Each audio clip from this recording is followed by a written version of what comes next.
véreux, insatiables, irresponsables et réalisant leurs méfaits, crimes et délits en toute impunité.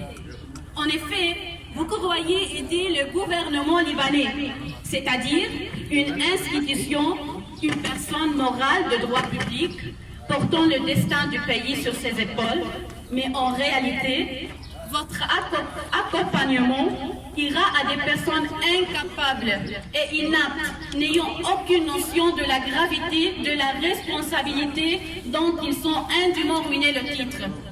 Ces gouvernants que la France se dit prête à accompagner ont les mains sales et les poches pleines. Ils ont introduit, permis, consolidé et nourri un système corruptif dont ils sont les premiers bénéficiaires. Ils usurpent les instruments du pouvoir à leur propre profit, écrasent et humilient la dignité du peuple.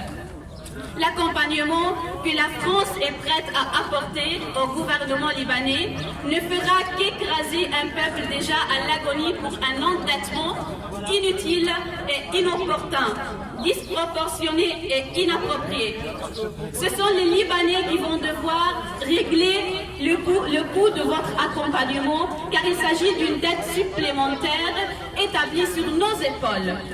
Le Liban n'est ni pauvre, ni en faillite.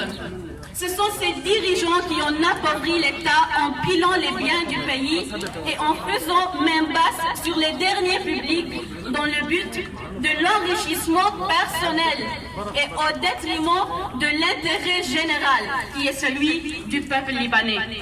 Nous avons été parmi les premiers à être méfiants et à avoir averti tous les pays donateurs de ne pas ainsi confier des fonds sans audit préalable dans les comptes de l'État libanais et des politiciens.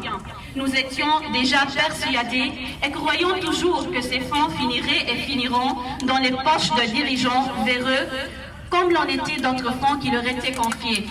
Le peuple libanais est en révolution depuis le 17 octobre 2019.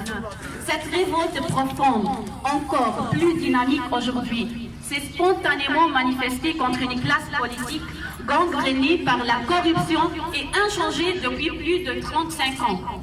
L'aspiration du peuple libanais est aujourd'hui le renversement de cette classe politique libanaise défaillante et corrompue.